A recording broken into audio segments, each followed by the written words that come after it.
mempersilakan Yang Amat Berhormat Tan Sri Datuk Haji Muhyiddin bin Haji Muhammad Yassin, Timbalan Presiden UMNO, untuk menyampaikan ucapan perasmian. Dengan segala hormatnya, dipersilakan.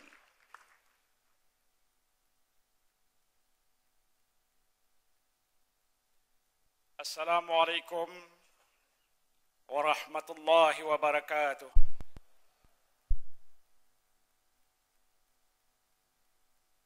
Bismillahirrahmanirrahim. Alhamdulillahi rabbil alamin. Wassalatu wassalamu ala asyrafil anbiya'i wal mursalin wa ala alihi wa sahbihi ajmain. Allahumma salli wa sallim ala sayyidina Muhammadin al-Fatih lima ughliq wal khatimi lima sabak nasiril haqq bil haqq wal hadi ila siratikal mustaqim wa ala alihi wa sahbihi haqqa qadrihi wa miqdarihi lazim.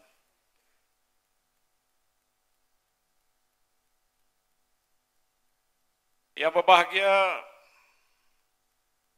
Datuk Seri Shahrizad Abdul Jalil, Ketua Pergerakan Wanita UMNO Malaysia. Yang berhormat Saudara Khairi Jamaluddin, Ketua Pergerakan Pemuda UMNO Malaysia.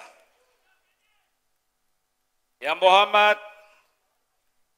Puan Mas Ermayati Syamsuddin, Ketua Pergerakan Puteri UMNO Malaysia. Yang amat berbahagia Datin Sri Paduka Hajah Rosmah binti Mansor, isteri Yang Amat Berhormat Presiden kita. Yang amat berbahagia Puan Sri Datin Paduka Noraini binti Abdul Rahman, isteri saya.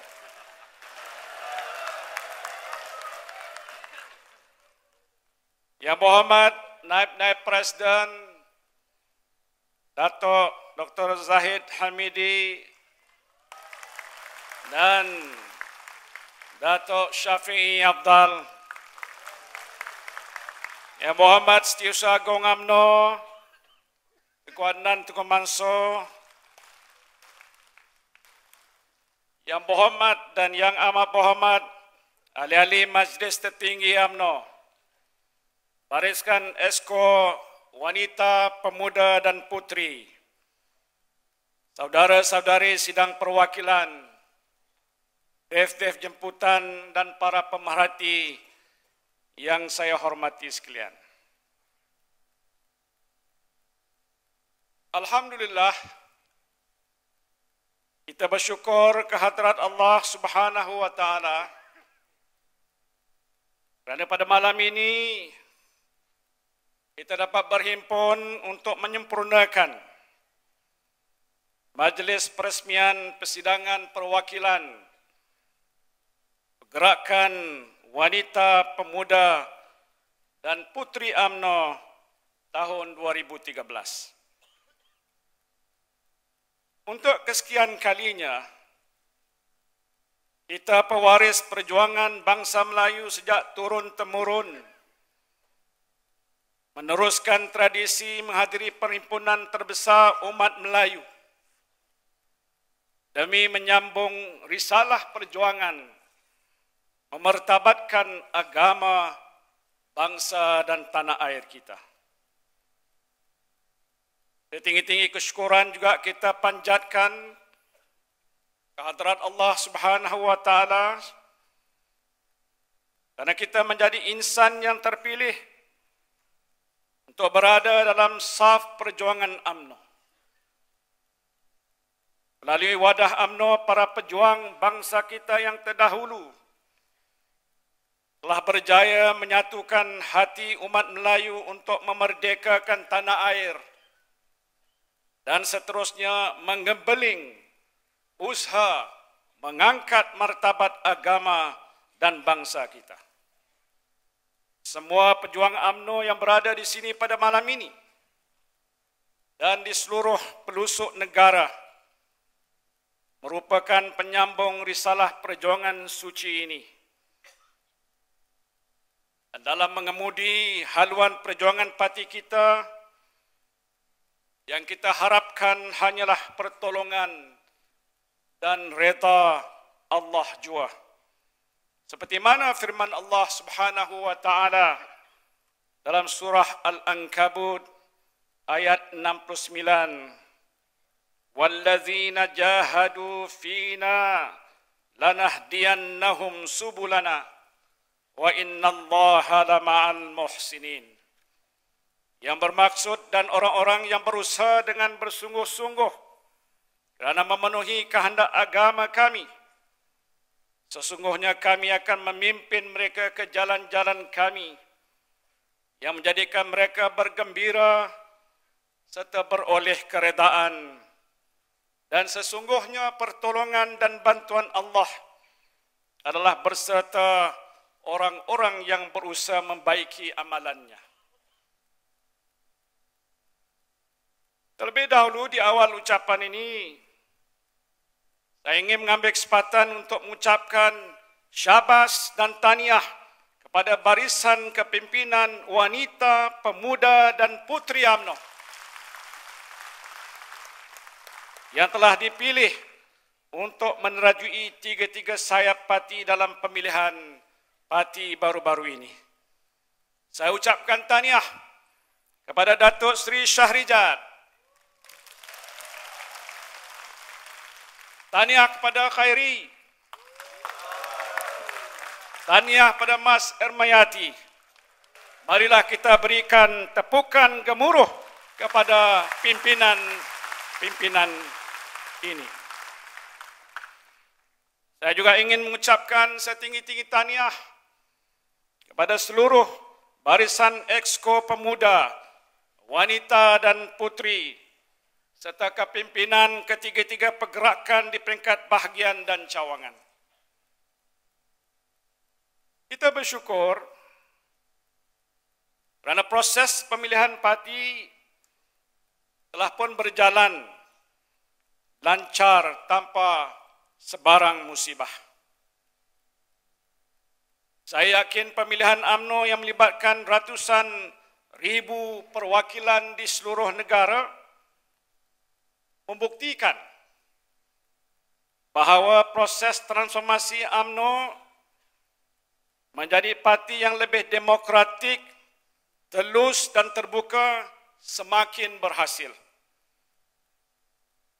Menerusi pemilihan yang lalu, kita semua dapat saksikan bahawa amalan demokrasi dalam parti kita terus subur, malahan jauh lebih baik berbanding dengan parti pembangkang.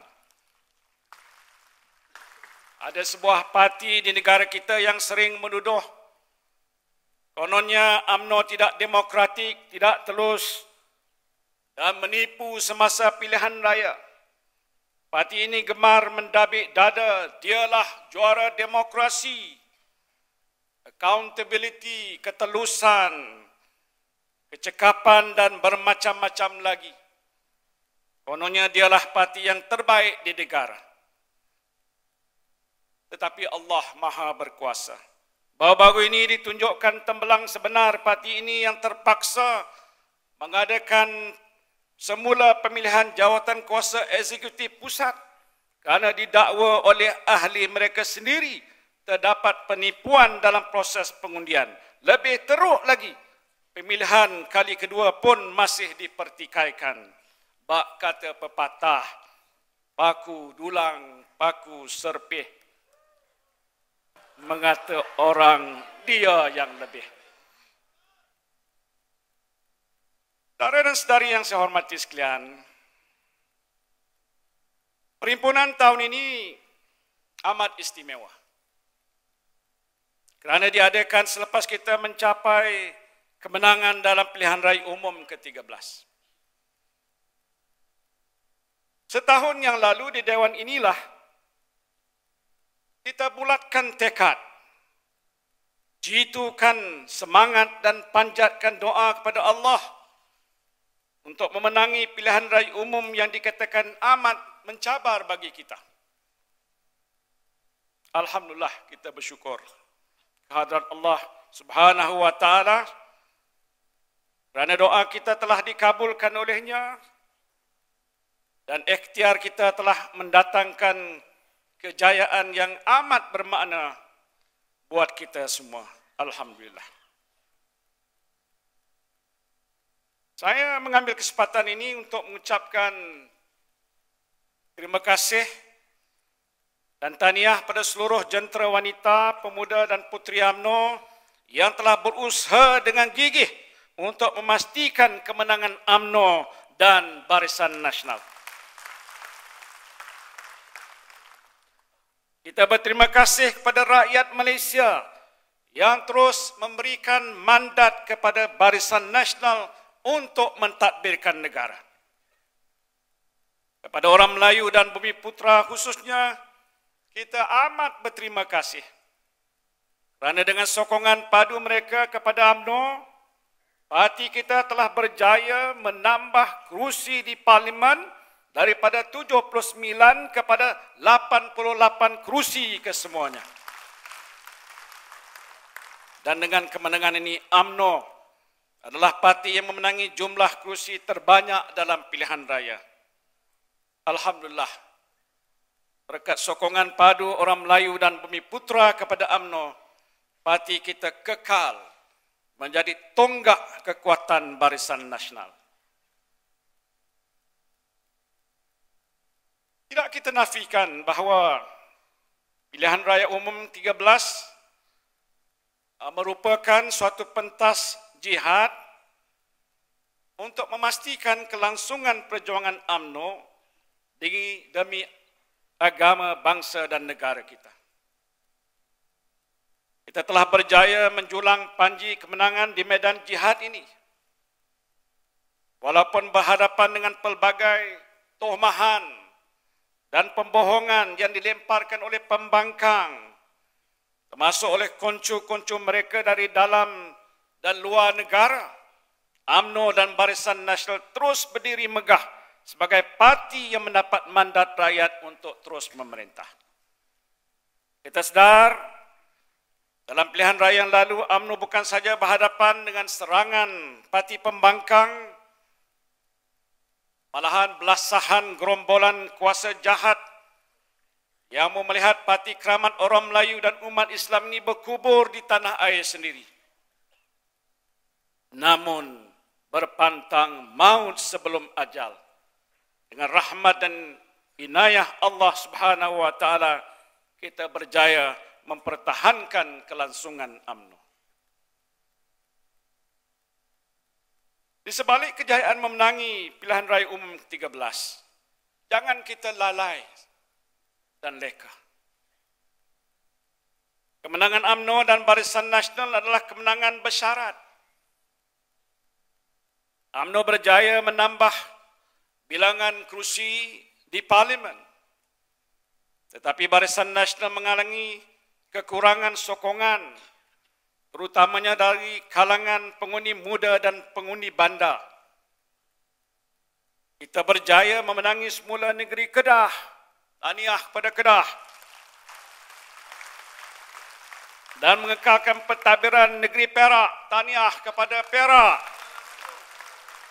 Negeri Sembilan, Melaka, Johor, Pahang, Terengganu, Perlis dan Sabah. Tetapi kita gagal memenangi Pulau Pinang, Selangor dan Kelantan. Cuba lagi. Bilangan kursi kita di negeri-negeri kubu kuat UMNO seperti Johor dan juga Melaka berkurangan. UMNO perlu memahami mesej jelas yang cuba dihantar oleh para pengundi. Kita perlu bermuhasabah secara jujur dan ikhlas untuk mengetahui sebab musabab mengapa sokongan pengundi bandar dan juga golongan muda terhadap parti kita tidak seperti yang kita harapkan. Apakah selama ini sentuhan UMNO tidak begitu dirasai oleh mereka? Mungkinkah terdapat kelemahan-kelemahan yang perlu kita perbaiki? Apakah bentuk penambahbaikan yang perlu kita laksanakan?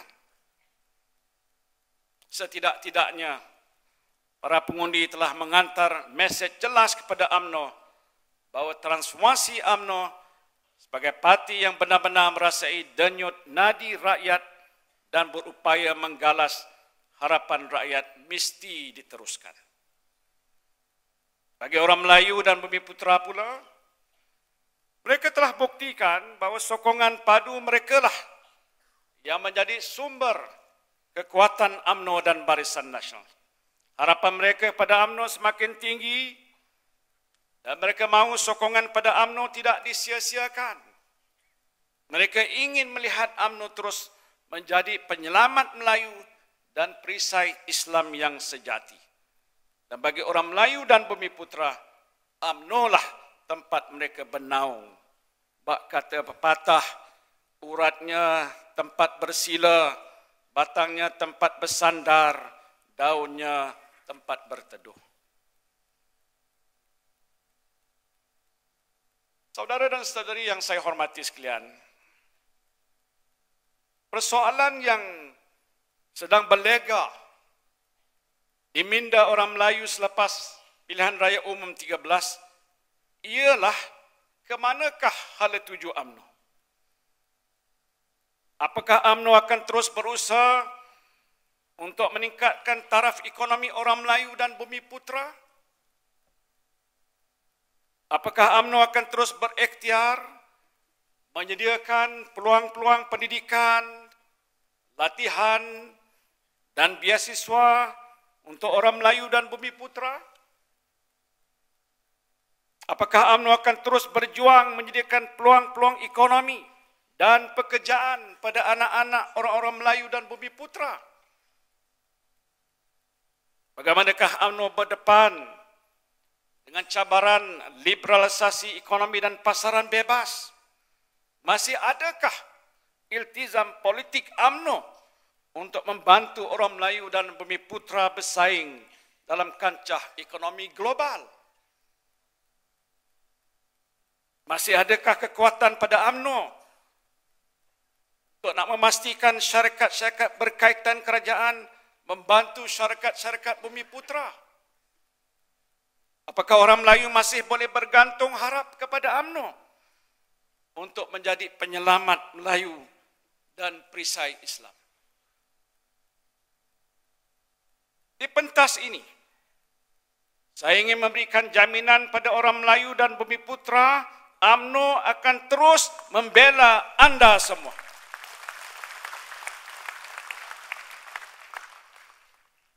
Selama ini pun, berkat perjuangan UMNO, taraf ekonomi orang Melayu dan Bumiputra telah berjaya kita tingkatkan. Kadar kemiskinan Bumiputra menurun daripada 64,8% pada tahun 1970 kepada 2,2% pada tahun 2012.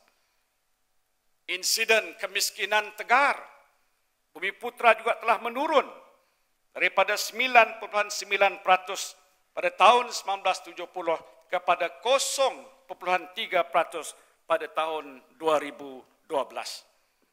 Dalam tempoh yang sama, purata pendapatan kasar bulanan isi rumah Bumiputra telah pun meningkat daripada RM172 kepada RM4,457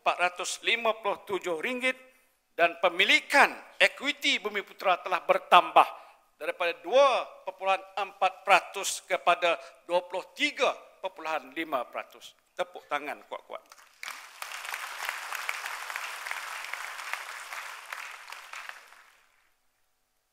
Risalah perjuangan UMNO untuk meningkatkan penyertaan Bumiputra dalam bidang ekonomi terus diperhebatkan dengan pelaksanaan agenda pemerkasaan ekonomi Bumiputra yang telah dilancarkan oleh yang amat berhormat Presiden kita dan Perdana Menteri baru-baru ini. Melalui program terbaru ini, kerajaan akan memberikan tumpuan pada usaha untuk mendaya modal insan Bumi Putra, memantapkan pemilikan equity Bumi Putra dalam sektor korporat, memperkukuhkan pemilikan aset bukan keuangan Bumi Putra, memperhebatkan keusahawanan dan perniagaan Bumi Putra, dan memantapkan ekosistem penyampaian perkhidmatan untuk membantu golongan Bumi Putra. Kita mengucapkan syabas pada Yang Amat Berhormat Presiden selaku Perdana Menteri atas komitmen dan usaha beliau untuk memperkasa ekonomi Bumi Putra ini. Ketegasan Yang Amat Berhormat Perdana Menteri memperkasa ekonomi Bumi Putra menambah keyakinan orang Melayu dan Bumi Putra kepada UMNO. Melangkah ke hadapan, kita perlu menjadikan agenda memperkasa ekonomi Bumi Putra sebagai satu agenda besar yang bertujuan untuk meningkatkan ekonomi Bumi Putra dalam pelbagai bidang. Selain memberikan tumpuan pada pemilikan equity dalam sektor korporat, pembangunan modal insan dan keusahawanan, dan pemilikan hartanah Bumi Putra, kita perlu terus berikhtiar memajukan sektor-sektor ekonomi yang punya impak besar pada orang Melayu dan Bumi Putra. Dan ini termasuk memperkasakan sektor pertanian, perikanan, ekonomi luar bandar yang mempunyai kesan langsung pada orang Melayu dan Bumi Putra. Di samping meneruskan usaha-usaha membasmi kemiskinan di luar bandar, program-program kesejahteraan bandar juga perlu berfokus kepada usaha meningkatkan kualiti hidup golongan Bumi Putra kelas pertengahan dan mudah miskin. Mereka ini semakin hari semakin dihimpit oleh kos sara hidup yang kian meningkat. Kita mahu peningkatan taraf ekonomi dan kesejahteraan orang Melayu dan juga Bumi Putra bukan sahaja diukur dari segi peningkatan angka-angka pemilikan equity dan pendapatan per kapita, tetapi benar-benar dirasai dalam kehidupan seharian mereka. Secara khusus, 7 inisiatif utama hendaklah dilaksanakan segera untuk menyokong pelaksanaan agenda pemerkasaan ekonomi Bumi Putra.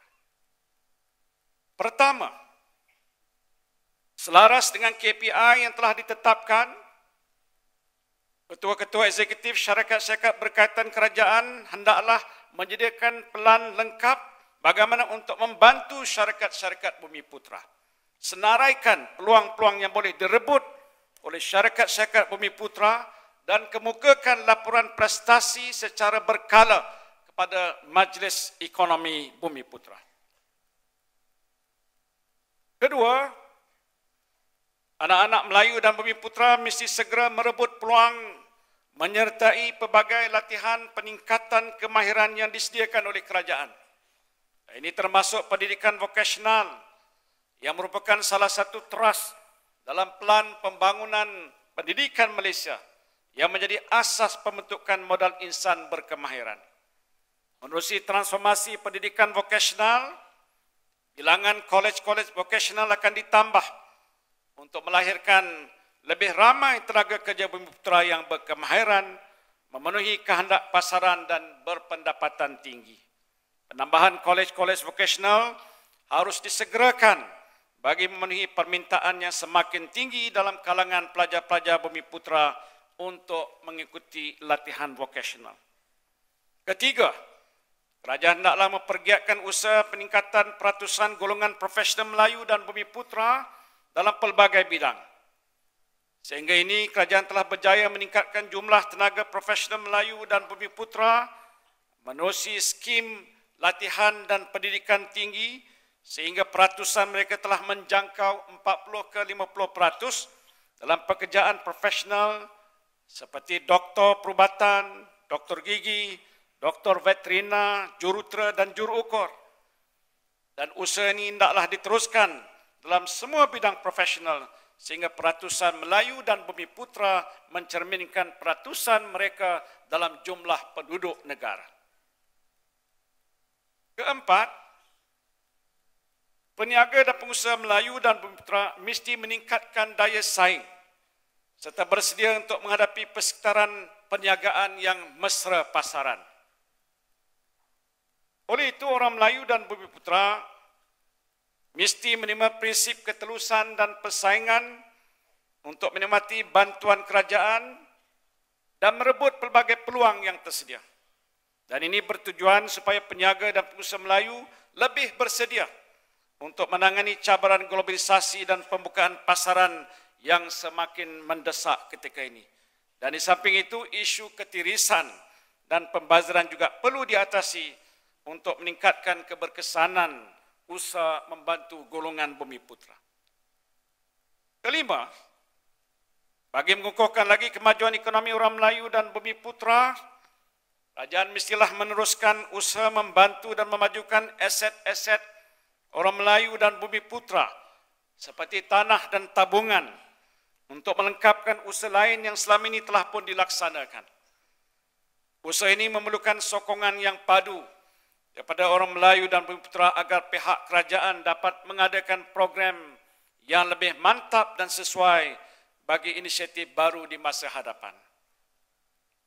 Keenam, kerajaan harus meneruskan usaha memenuhi tuntutan kebajikan dan kesejahteraan masyarakat Melayu dan Bumiputra, baik di kota maupun di desa. Dan bagi meningkatkan kesejahteraan masyarakat Bumiputra di kota, skim perumahan mampu milik perlu diperluaskan dengan segera di samping memperkenalkan skim rumah mampu sewa. Ketujuhnya, bagi mengatasi masalah peningkatan kos hidup, lebih banyak program menjana pendapatan mesti dilaksanakan, utamanya di kawasan luar bandar dan di kawasan miskin bandar. Kerajaan mesti memperluaskan industri berasaskan pertanian dengan pelbagai bentuk sokongan dan bantuan seperti pinjaman modal dan latihan, memperkasa industri kecil dan sederhana, serta membantu peniaga-peniaga kecil, petani dan nelayan. Agensi-agensi yang menyediakan kemudahan pembiayaan hendaklah mempermudahkan pemberian pembiayaan pada usahawan dan peniaga Bumiputra yang layak. Dan selain itu, pihak-pihak berkuasa tempatan hendaklah mempermudahkan pemberian lesen kepada peniaga-peniaga kecil. Dan saya menyarankan agar pergerakan wanita, pemuda dan puteri, khususnya Biro Ekonomi, bekerjasama dengan agensi-agensi kerajaan untuk mempelopori usaha, membantu usahawan dan peniaga Bumiputra meningkatkan pendapatan. Kesemua inisiatif ini disediakan oleh kerajaan yang diterajui oleh UMNO untuk membantu golongan Bumiputra.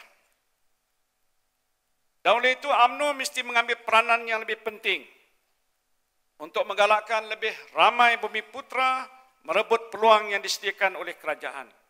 Gerakan pemuda, wanita dan puteri wajib melaksanakan pelbagai inisiatif tambahan untuk menyokong usaha kerajaan memacu ekonomi Bumiputra. Kita telah pun meletakkan sasaran Malaysia menjadi sebuah negara maju menjelang tahun 2020. Kita hanya tinggal 6 tahun saja lagi dan masa amat mencemburui kita. Apa maknanya kita menjadi negara maju jika orang Melayu dan Bumiputra tidak mendapat bahagian yang adil dan setimpal dalam kek ekonomi negara? Nenek moyang kaya raya tergadai seluruh harta benda. Akibat sengketa sesamalah kita, cinta lenyap di arus zaman. Boleh nyanyi. Indahnya bumi kita ini, warisan berkurun lamanya, hasil mengalir ke tangan yang lain, pribumi merintih sendiri. Ini kita cuma tinggal kuasa yang akan menentukan bangsa. Bersatulah hati, bersama berbakti, pulih kembali harga diri.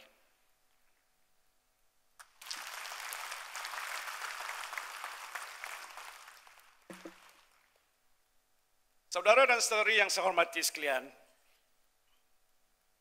perjuangan membela nasib Melayu dan Bumi Putra masih belum selesai. UMNO tidak akan mengabaikan kepentingan ekonomi orang Melayu dan Bumi Putra. UMNO akan terus mendukung tugas besar ini selagi UMNO wujud dan mendapat sokongan rakyat. Kesemuanya ini adalah bukti komitmen UMNO untuk terus membela orang Melayu dan Bumi Putra.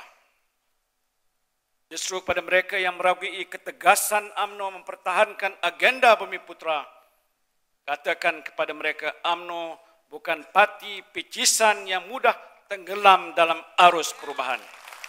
UMNO sebagai parti terbesar umat Melayu akan terus menggalas agenda memperkasa bangsa Melayu dan Bumi Putra tanpa rasa takut ataupun gentar. UMNO juga bukan parti jumud yang kekal ditakut lama. Kita sentiasa mengharungi arus perubahan sambil menggalas agenda perjuangan kita. Saudara, melihat ke hadapan, menggalas harapan umat Melayu pada UMNO bukanlah suatu tugas yang mudah sebenarnya. Lebih-lebih lagi ketika umat Islam sekarang ini sedang menghadapi pelbagai cabaran. Di pentas dunia, negara-negara Islam adalah antara negara yang paling banyak dilanda pergolakan dan pertumpahan darah. Ketika krisis di Palestin belum selesai, kita dikejutkan pula dengan tragedi di Syria, di Mesir, Tunisia, Libya, dan negara-negara Islam yang lain. Bunuh-membunuh sesama umat Islam disebabkan perbalahan kabilah, perbezaan mazhab, dan perebutan kuasa politik menjadi semakin lumrah. Alhamdulillah kita di Malaysia tidak mengalami krisis seperti ini. Negara kita terus stabil, rakyat hidup dalam keadaan yang aman dan tentram. Namun jika bibit-bibit perpecahan dalam kalangan umat Islam, sama ada yang disebabkan oleh perseteruan politik atau perbezaan mazhab, tidak segera dibendung, maka tidak mustahil kita juga akan ditimpa nasib yang sama, na'udzubillah. Kita berdoa pada Allah Subhanahu wa taala, mudah-mudahan kita semua dijauhi daripada musibah ini. Justru tugas utama UMNO adalah untuk memastikan perpaduan ummah sentiasa terpelihara. Dan untuk itu UMNO akan terus berganding bahu dengan semua pertubuhan-pertubuhan Melayu dan Islam untuk mempelopori usaha penyatuan ummah dalam erti kata yang sebenar. Pintu UMNO sentiasa terbuka luas untuk menyahut seruan perpaduan dan kerjasama dan semua pertubuhan Melayu dan Islam. Dan inilah yang menjadi harapan umat Melayu dan Islam di negara kita. Mereka mahu melihat perpaduan ummah yang lebih jitu terbina, karena dengan perpaduanlah kepentingan umat Islam akan sentiasa dapat dibela. Maka sebagai parti yang memperjuangkan Islam, saudara-saudara sekalian, saya merasakan tidak sepatutnya ada tembok pemisah antara UMNO dan pertubuhan-pertubuhan Islam yang lain untuk membentuk kerjasama dan membina perpaduan yang lebih jitu berdasarkan semangat persaudaraan di dalam Islam demi untuk memastikan kepentingan Islam sentiasa terbela. Saya yakin jika ditanya setiap orang yang ada dalam dewan ini pada malam ini, pastinya kita semua bersetuju bahawa tiada yang paling utama bagi kita umat Islam yang berpegang dengan ajaran ahli sunnah wal jamaah melainkan perpaduan di atas jalan Allah yang lurus. Seperti firman Allah Subhanahu wa taala dalam surah Al-An'am ayat 153, wa anna hadza sirati mustaqiman fattabi'uhu wa la tattabi'us subula fatafarraqa bikum an sabilihi zalikum wassaqum bihi la'allakum tattaqun. Dan bahawa sesungguhnya inilah jalanku, agama Islam yang betul lurus, maka hendaklah kamu menurutnya. Dan janganlah kamu menurut jalan-jalan yang lain dari Islam. Karena jalan-jalan yang lain itu mencerai-beraikan kamu daripada jalan Allah. Dengan yang demikian itulah Allah perintahkan kamu supaya kamu bertakwa. Saudara dan saudari yang saya hormati sekalian, perpaduan ummah menjadi lebih penting ketika umat Islam di seluruh dunia sedang menghadapi pelbagai cabaran. Umat Islam bukan saja dilanda krisis dan pertumpahan darah, malah diasak dengan pelbagai serangan minda dan jiwanya. Kononnya atas nama globalisasi, hak asasi dan demokrasi, umat Islam dipaksa menerima konsep kebebasan individu tanpa batas, mengiktiraf perkahwinan sejenis, perkahwinan berlainan agama, hak untuk murtad, amalan ajaran sesat, gaya hidup gay dan lesbian, serta pelbagai budaya songsang yang lain.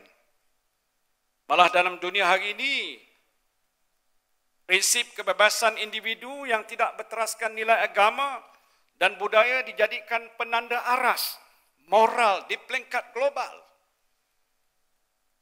Dan jika dipenuhi kesemua tuntutan hak asasi tanpa batas ini, saudara, kesucian institusi keluarga sudah tidak dapat dipertahankan lagi. Malah, keruntuhan institusi keluarga dan akhlak insan pasti terjadi. Dan ini amat berbeza sekali dengan pandangan Islam mengenai hak asasi manusia. Deklarasi Kairo mengenai hak asasi manusia dalam Islam yang diisytiharkan semasa persidangan Menteri-Menteri Luar OIC pada tahun 1990 mengiktiraf institusi keluarga sebagai tiang seri masyarakat dan perkahwinan yang sah sebagai asas pembentukannya. Keselamatan akidah umat Islam juga dipelihara dengan tidak mengiktiraf kesalahan murtad sebagai suatu hak. Dan kandungan deklarasi Kairo ini perlu dijadikan panduan oleh negara-negara Islam dalam menghadapi kumpulan hak asasi manusia yang mendesak supaya umat Islam mengiktiraf hak-hak yang bercanggah dengan prinsip Islam. Alangnya, ada setengah pihak di negara kita yang mengatakan bahawa orang Melayu yang beragama Islam wajar diberikan hak untuk murtad. Seperti mana orang bukan Islam boleh menukar agama mereka. Mereka persoalkan, mengapa perlu dibezakan hak orang Islam dengan hak orang bukan Islam? Kalau orang bukan Islam boleh, mengapa orang Islam tidak boleh? Mengapa kita mendiskriminasi orang Islam? Mereka menuduh, kononnya jika tidak mengamalkan prinsip kesamarataan atau equality yang menjadi perkara asas dalam sebuah masyarakat yang demokratik. Itu juga dengan amalan gay dan lesbian. Mereka berkata kalau di Barat boleh, mengapa di Malaysia tak boleh? Apa istimewanya Malaysia? Hingga kan perkara yang diamalkan di Barat tidak boleh diamalkan di sini. Apabila mereka nak menganjurkan festival gay di negara kita, kerajaan tidak benarkan kerana kita hendak menjaga masyarakat kita daripada keruntuhan moral dan akhlak. Kita juga tidak membenarkan penularan ajaran sesat di kalangan umat Islam. Kita hendak pastikan umat Islam di negara kita tidak terpesong daripada ajaran Islam yang sebenarnya. Kita hendak menjaga akidah umat Islam. Tapi mereka berkata, atas prinsip kebebasan beragama sepatutnya kita biarkan orang Islam menganut apa sahaja fahaman ataupun ajaran yang mereka mahu. Kalau ada orang yang mengajar kononnya umat Islam boleh sembahyang dengan niat sahaja, tidak perlu mengerjakan solat seperti yang diajar oleh Rasulullah sallallahu alaihi wasallam, biarkan. Kerajaan tak boleh menghalang. Kalau ada pihak yang menyebarkan ajaran kononnya orang Islam boleh mengerjakan haji dengan niat saja, tanpa perlu pergi ke Mekah, pun biarkan. Tak siapa boleh menghalang. Kemudian kalau ada pihak yang mengatakan orang Islam boleh berkahwin secara kontrak, hatta untuk tempoh yang singkat sekalipun, tiada siapa yang harus boleh menegahnya. Kononnya agama ini adalah hak individu. Dan jika kita menghalang, mereka menuduh kita melanggar hak individu, tidak bersikap terbuka, tidak inklusif, tidak progresif dan sebagainya. Dan bagi mereka atas nama kebebasan dan hak asasi, manusia boleh berbuat apa sahaja walaupun perbuatan itu jelas bercanggah dengan ajaran agama. Baru-baru ini satu pertubuhan bernama Coalition of Malaysian NGOs ataupun Komango telah menyediakan satu laporan mengenai pelbagai isu hak asasi manusia di Malaysia untuk diteliti dalam proses semakan berkala sejagat Majlis Hak Asasi Manusia di Geneva, Switzerland. Kumpulan ini telah melobi negara-negara asing supaya mendesak Malaysia untuk mematuhi prinsip hak asasi tanpa batas. Antaranya menandatangani International Covenant on Civil and Political Rights yang mengiktiraf hak individu termasuk orang Islam untuk menukar agama. Malaysia juga digesa supaya mengiktiraf hak-hak bagi golongan lesbian, gay, bisexual dan transgender LGBT. Selain daripada memansuhkan undang-undang yang menjadi hubungan seks luar tabi'i seperti liwat sebagai satu kesalahan jenayah. Mereka juga mendesak supaya enactment mengenai kesalahan jenayah syariah seperti khalwat, meminum arak, berjudi, mengamalkan ajaran sesat dipindah ataupun dimasukkan atas alasan mengganggu hak pribadi orang Islam. Saya lihat desakan-desakan ini adalah contoh jelas perwujudan gerakan menyebarkan dakwah songsang atas nama kebebasan tanpa batas di negara kita. Kumpulan ini, saudara, nampaknya mempunyai dana yang cukup besar sehingga mereka mampu menghantar wakil-wakil mereka ke luar negara untuk melobi negara-negara asing supaya memberikan tekanan kepada Malaysia. Dan saya nak tanya pada saudara-saudara yang ada dalam dewan ini, adakah kita rela? Apakah kita rela pihak asing memaksa kita menerima konsep kebebasan yang bercanggah dengan agama kita ini? Adakah kita rela kebebasan tanpa batas yang sebegini rupa diamalkan di negara kita? Atau adakah kita mahu akidah umat Islam ini dipesongkan oleh mereka? Tentu sekali tidak. Saya dapat merasakan, saudara, umat Islam amat resah apabila pelbagai dakwah songsang yang bertentangan dengan ajaran Islam ini disebarkan di negara kita. Mereka khawatir ini akan merosakkan akidah dan perpaduan umat Islam. Dan kerana itu akhir-akhir ini banyak NGO Melayu dan Islam bangkit nak mempertahankan akidah umat Islam. Pertubuhan-pertubuhan seperti Pembela, Perkasa, Majlis Perundingan Melayu, Jati, Muafakat, Persatuan Peguam Muslim Malaysia, Persatuan Pengguna Islam Malaysia, para ulama, guru-guru pondok, pendakwah bebas dan pertubuhan-pertubuhan yang seangkatan bangkit memperjuangkan keselamatan akidah umat Islam. Mereka bangkit kerana merasakan nilai-nilai murni yang diamalkan selama diancam oleh satu bentuk penjajahan baru. Dan penjajahan dalam arti kata memaksa umat Islam menerima nilai-nilai yang bercanggah dengan ajaran Islam ini. Di sini, di pentas ini, di depan saudara dan saudari sekalian, saya memberikan jaminan UMNO tidak akan berkompromi dengan sebarang cubaan untuk mengacam akidah umat Islam di negara kita. Kita tahu bahawa sekarang ini terdapat satu bentuk cubaan yang tersusun untuk merungkai institusi dan asas-asas Islam di negara kita. Karena itu UMNO sebagai benteng Islam mengambil pendirian tegas menolak sekeras-kerasnya segala tuntutan yang bertentangan dengan hukum Islam. Dan UMNO tidak akan sekali-kali menghalalkan sebarang perbuatan dosa besar kononnya atas dasar menghormati hak pribadi. Yang haram di sisi Islam tetap haram. Tidak ada sesiapa yang boleh mengubah hukum Allah atas apa jua alasan sekalipun. Dan karena itu UMNO mengalu-alukan pertubuhan-pertubuhan Melayu dan Islam yang lain untuk berganding bahu bersama-sama kita mempertahankan akhlak, moral dan akidah umat Islam.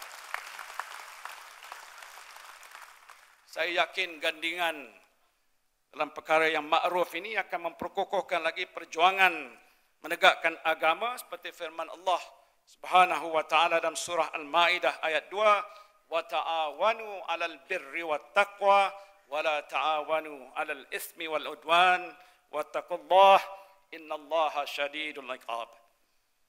Dan hendaklah kamu bertolong-tolongan untuk membuat kebajikan dan bertakwa, dan janganlah kamu bertolong-tolongan pada melakukan dosa ataupun maksiat dan pencerobohan, dan bertawakallah kepada Allah. Kerana sesungguhnya Allah maha berat azab siksanya bagi sesiapa yang melanggar perintahnya. Saudara dan saudari sekalian, saya percaya benteng akidah Islam akan lebih kokoh sekiranya umat Islam mendapat pendidikan agama yang sempurna.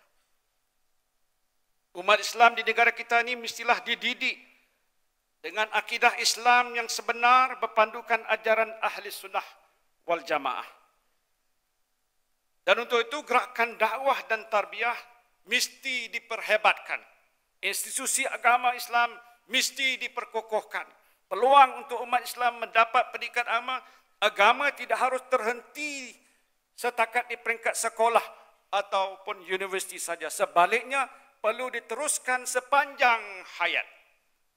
Karena itu saya ingin mencadangkan agar pendidikan Islam sepanjang hayat dijadikan dasar utama negara kita. Setuju? Dan menerusi dasar ini kita boleh menubuhkan pusat-pusat pengajian Islam di peringkat komuniti yang memberi peluang pada masyarakat Islam mendalami ilmu-ilmu agama dengan sempurna. Pakar-pakar yang terlatih dan bertauliah dalam bidang agama Islam boleh ditempatkan di pusat-pusat ini untuk mengajar pelbagai bidang keilmuan Islam seperti ilmu tafsir, Quran, hadis, fiqh, tauhid, muamalat, munakahat, akhlak, mantik, balaghah, falsafah dan lain-lain lagi. Dan program persijilan pun boleh ditawarkan pada individu-individu yang berminat untuk mendalami ilmu Islam tanpa mengira peringkat umur. Sebagaimana hadis Rasulullah sallallahu alaihi wasallam, utrubul ilma minal mahdi ilal lahdi. Tuntutlah ilmu daripada buayan hingga ke liang lahat. Dan untuk melaksanakan dasar pengajian Islam sepanjang hayat ini, saya ingin mencadangkan Kerajaan Pusat dan Majlis Agama Islam Negeri berbincang untuk menjayakan inisiatif ini sebagai usaha bersama. Dengan adanya kerjasama antara Kerajaan Pusat dan Kerajaan Negeri, saya berharap inisiatif ini akan menjadi suatu inisiatif nasional yang penting dan lestari. Dan buat permulaan kelas-kelas pengajian yang dianjurkan oleh institusi pondok, ma'had tahfiz, masjid di seluruh negara boleh dinaikkan taraf untuk dijadikan college community Islam untuk menawarkan khusus pengajian Islam pada masyarakat Islam setempat. Dan sehubung ini juga saya ingin menjemput pertubuhan-pertubuhan Islam untuk turut sama terlibat menjayakan inisiatif ini sebagai salah satu usaha ta'awanu alal birri wat taqwa seperti yang disebutkan dalam Al-Quran. Dan saya berharap agar dasar ini boleh kita laksanakan dengan segera untuk memberikan pencerahan pada umat Islam mengenai ajaran Islam yang sebenar dan sekaligus membentengi mereka pada pelbagai da'iyah songsang yang menjejaskan akidah umat Islam. Selain itu, bagi memastikan ajaran Ahli Sunnah wal Jamaah sentiasa terpelihara, saya mencadangkan agar satu jaminan terhadap aliran Ahli Sunnah wal Jamaah sebagai pegangan umat Islam di negara kita dimasukkan dalam perlembagaan persekutuan kita. Setuju? Ada usul yang akan dibahaskan nanti. Dan menyentuh mengenai kedudukan Islam di negara kita, saya menegaskan bahawa kedudukan Islam sebagai agama persekutuan mesti kita pertahankan. Ini penting, bukan saja untuk mempertahankan kesucian Islam, tetapi menjamin keseimbangan dalam hubungan antara kaum dan agama. Di dalam perlembagaan persekutuan, terdapat banyak prinsip keseimbangan yang perlu kita pertahankan. Misalnya, kedudukan Islam sebagai agama persekutuan diseimbangkan dengan hak semua individu untuk mengamalkan agama masing-masing dalam keadaan aman dan harmoni. Kedudukan istimewa kaum Melayu dan Bumi Putra diseimbangkan dengan hak kerakyatan kaum-kaum lain serta jaminan menjaga kepentingan semua kaum. Kedudukan bahasa Melayu sebagai bahasa kebangsaan diseimbangkan dengan hak semua kaum untuk mempelajari bahasa ibunda masing-masing. Prinsip-prinsip keseimbangan yang terkandung dalam perlembagaan ini tidak semuanya selari dengan idea kebebasan Barat. Tapi kita tidak perlu bersikap apologetik, saudara, kerana prinsip-prinsip ini penting untuk menjamin keharmonian dalam hubungan antara kaum dan agama di negara kita. Kita tidak akan sekali-kali tunduk kepada tuntutan yang bercanggah dengan perlembagaan, seperti menghapuskan hak keseimbangan orang Melayu dan Bumi Putra, menghina agama Islam, menghina institusi raja, tidak menghormati bahasa Melayu dan lain-lain. Dan jika kecenderungan merungkai asas-asas perlembagaan ini diteruskan, apalagi dengan menuntut perkara-perkara yang menyentuh sensitiviti masyarakat pelbagai kaum, nescaya akan wujud suara-suara yang lebih ekstrim menuntut bermacam-macam perkara yang boleh menyebabkan hubungan kaum di negara kita menjadi lebih tegang. Dan tren ini tentulah amat tidak baik untuk negara kita yang berbilang kaum dan agama, keadaan tidak akan menjadi aman dan segala usaha kita mempertahankan kestabilan dan keharmonian negara akan menjadi sia-sia. Bak kata pepatah, tuba binasa ikan tak dapat. Saudara dan saudari yang saya hormati sekalian, cabaran nilai dan budaya yang dihadapi oleh umat Islam hari ini bukanlah suatu yang terpencil. Ialah sebahagian daripada perkembangan sejagat yang menganggap demokrasi liberal Barat sebagai suatu sistem politik dan kerajaan untuk umat manusia. Bukan itu sahaja. Nilai-nilai yang dibawa oleh pemikiran liberal Barat ini juga dianggap sebagai nilai mutlak yang perlu dianuti oleh seluruh umat manusia. Seperti yang disebut oleh Francis Fukuyama dalam bukunya The End of History and the Last Man. Tidak ada ideologi yang layak menggantikan demokrasi liberal sebagai sistem politik dan kerajaan dalam evolusi sejarah manusia. Dakwaan ini nampak macam betul. Kerana menurut laporan Freedom House 2013, sebanyak 118 daripada 195 negara di seluruh dunia sudah pun mengamalkan sistem demokrasi. Negara yang tidak mengamalkan demokrasi adalah minoriti. Namun dalam laporan Freedom House ini, saudara, Malaysia tidak disenaraikan sebagai sebuah negara yang mengamalkan demokrasi. Pelik. Sebaliknya negara seperti Bhutan, Georgia, Libya dikatakan telah mengamalkan demokrasi. Manakala Lesotho, Senegal, Sierra Leone dan Tonga dikatakan telah menjadi negara bebas. Dan menurut laporan ini lagi, Malaysia berada sebaris dengan Rwanda, Nicaragua, Korea Utara yang bukan merupakan, kita tahu, negara demokrasi. Suara-suara sumbang-sumbang ini boleh didapati dalam laporan-laporan mengenai hak asasi manusia yang diterbitkan oleh pertubuhan tertentu di negara kita dan juga dalam akhbar-akhbar parti pembangkang. Tuduhan Malaysia bukan sebuah negara demokrasi, bunyinya agak pelik bagi kita. Kalau boleh saya katakan pelik bin ajaib. Kerana negara-negara yang baru saja bebas daripada cengkaman diktator pun telah diberikan status negara demokrasi. Sedangkan Malaysia yang sudah merdeka lebih 5 dekad dan mengadakan berpuluh-puluh kali pilihan raya, masuk pilihan raya kecil, belum boleh dikatakan sebuah negara demokrasi. Apatah lagi dengan mengambil kira program transformasi politik yang telah dimulakan oleh Yang Amat Berhormat Presiden kita selaku Perdana Menteri, ruang demokrasi di negara kita menjadi lebih luas dengan kerajaan mengambil sikap yang lebih responsif dan terbuka dalam memenuhi kehendak rakyat.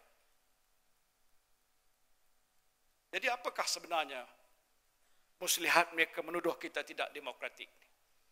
Adakah terdapat udang di sebalik batu? Ya? Adakah dengan mengatakan Malaysia bukan sebuah negara demokrasi, mereka berharap kita akan mengambil tindakan tertentu untuk kononnya menjadi lebih demokratik, termasuk menghapuskan hak keistimewaan Melayu dan Bumi Putra, membenarkan kebebasan beragama tanpa batas diamalkan di negara kita, menghapuskan institusi Raja-Raja Melayu untuk menjadi negara republik sepenuhnya, dan lain-lain lagi. Sebenarnya, saudara, niat mereka ialah untuk membentuk persepsi bahawa perjuangan menegakkan agama, bangsa dan tanah air seperti yang digalas oleh UMNO sebagai suatu perjuangan yang dikatakan oleh mereka tidak relevan dan sia-sia. Inilah tujuannya mereka lakukan begini. Saudara dan saudari yang saya hormati sekalian, mengapa saya bercakap agak panjang lebar mengenai soal agama dan kedudukan orang Melayu dan Bumi Putra?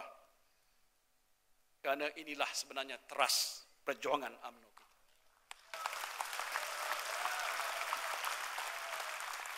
Umat Melayu dan Islam hari ini dilanda pelbagai ancaman secara halus yang boleh menyebabkan perbalahan, perpecahan dan penyelewengan akidah.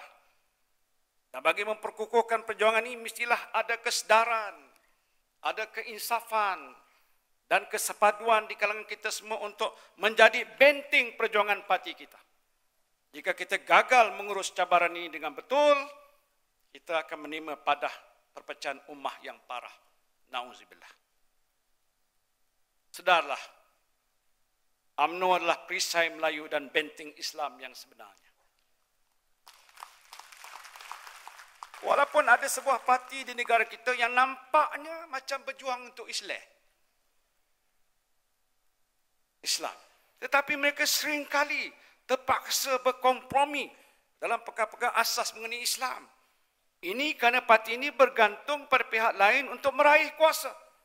Dan oleh sebab itu, umat Islam tidak menaruh harapan yang tinggi pada parti itu untuk memperjuangkan Islam. Sebaliknya, harapan umat Islam adalah kepada UMNO.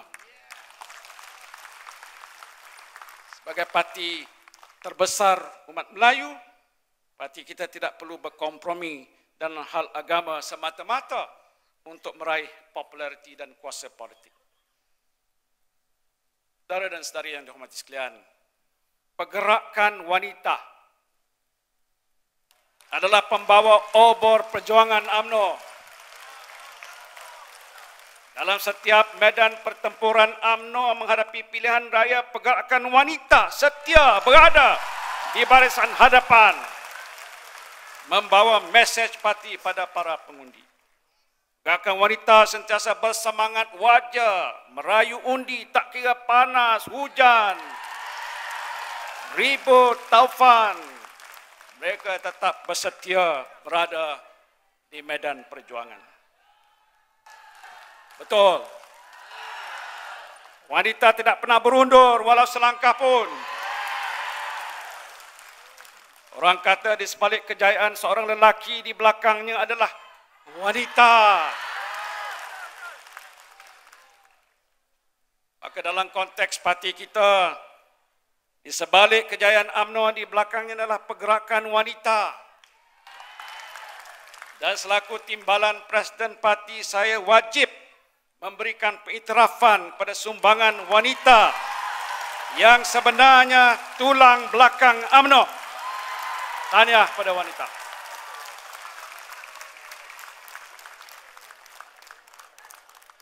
Pergerakan pemuda dan puteri adalah pewaris perjuangan UMNO. Masa depan perjuangan UMNO bergantung kepada citra generasi pelapis UMNO yang berada dalam pergerakan pemuda dan puteri hari ini.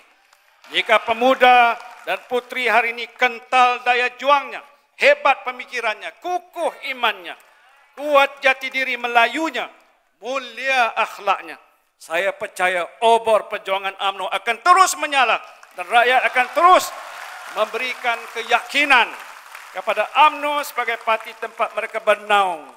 Dan inilah ciri generasi UMNO yang ingin kita lahirkan.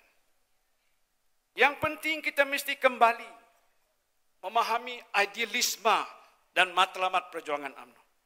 Kita berjuang di dalam UMNO bukan untuk UMNO, tetapi untuk orang Melayu dan Bumi Putra. Apabila kita diangkat menjadi seorang pemimpin dalam UMNO, bukan bermakna kita hanya berkhidmat untuk orang UMNO, tetapi berkhidmat untuk orang Melayu dan Bumi Putra. Kita mesti ingat harapan orang Melayu dan Bumi Putra yang amat tinggi kepada UMNO. Seperti yang saya sebutkan di awal ucapan saya, orang Melayu dan Bumi Putra telah memberikan sokongan padu pada UMNO dan mereka amat berharap kita dapat membela nasib mereka. Bila kita diberikan mandat, kita melakukan yang terbaik untuk membela nasib orang Melayu dan Bumi Putra serta menjamin kaum-kaum lain mendapat pembelaan yang adil. Saya percaya pergerakan wanita, pemuda dan puteri UMNO yang merupakan tonggak kekuatan parti kita memiliki kekuatan masing-masing untuk menggalas harapan orang Melayu dan Bumi Putra kepada UMNO. Tugas kita menggalas amanah besar ini insya-Allah akan menjadi lebih mudah jika kita bersatu hati, saling bantu-membantu, jujur dan ikhlas dalam perjuangan dan mengembeling seluruh kekuatan kita secara bersama. Kata pepatah, yang kuat pembawa beban, yang berani pelawan musuh, yang cerdik pelawan perkara. Saya percaya watak-watak yang disebut dalam peribahasa ini semuanya ada dalam ketiga-tiga pergerakan UMNO. Yang kuat menyumbang tenaga pada parti, yang berani mara ke barisan paling hadapan di medan pertempuran, yang cerdik, bijak, berbahas, berdebat, bersyarah, berforum untuk mematahkan hujah-hujah parti lawan. Medan pertempuran kita yang seterusnya adalah pilihan raya umum ke-14. Yang pastinya lebih mencabar. Kita mesti ingat tempoh 4 tahun sebelum pilihan raya umum ke-14 bukanlah satu jangka yang panjang. Kita mesti telah pun bersedia bukan hari ini tetapi dari semalam. Kerjasama, perpaduan, komitmen kita semua penting untuk nak memastikan kemenangan UMNO dan Barisan Nasional. Jangan kita ulangi kesalahan, kesilapan dan kelemahan lampau.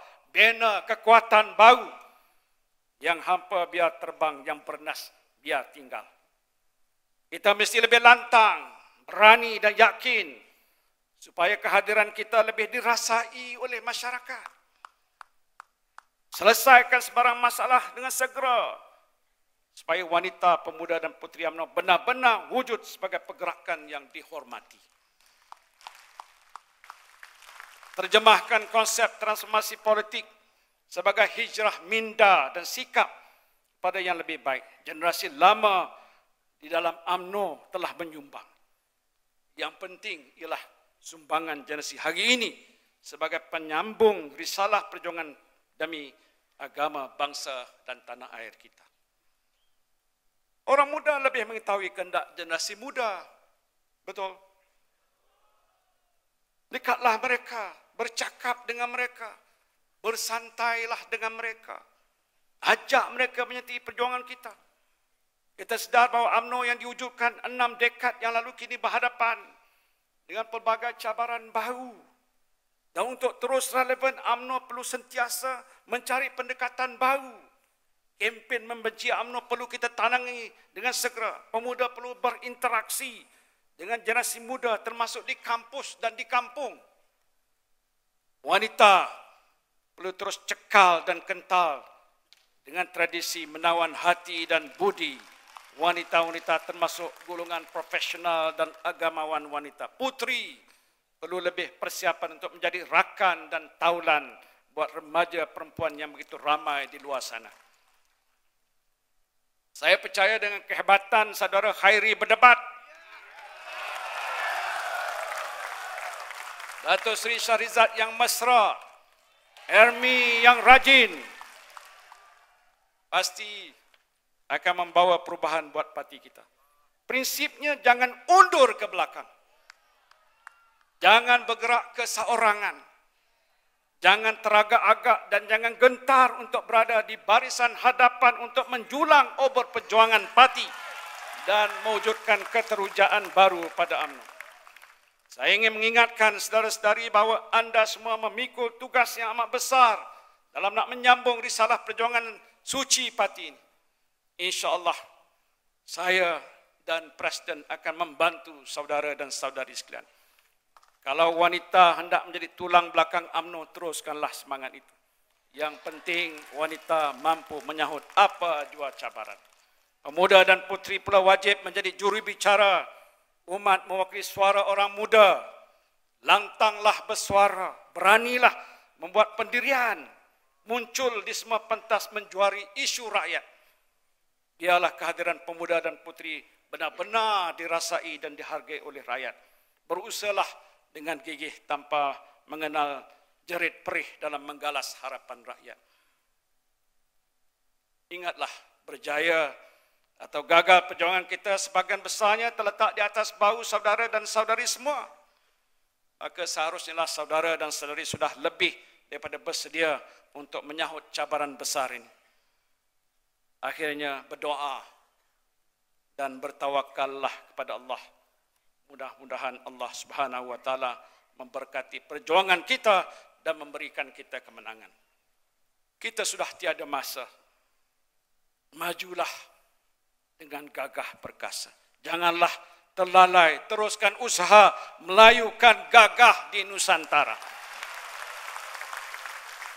Faiza azamta fatawakkal 'ala Allah. Dengan lafaz bismillahirrahmanirrahim, saya dengan sukacitanya merasmikan Perhimpunan Pergerakan Wanita, Pemuda dan Puteri UMNO 2013. Hidup UMNO! Hidup UMNO! Hidup UMNO! Allahu Akbar! Allahu Akbar! Allahu Akbar! Walillahil hamd. Wabillahi taufiq wal hidayah. Assalamualaikum warahmatullahi wabarakatuh.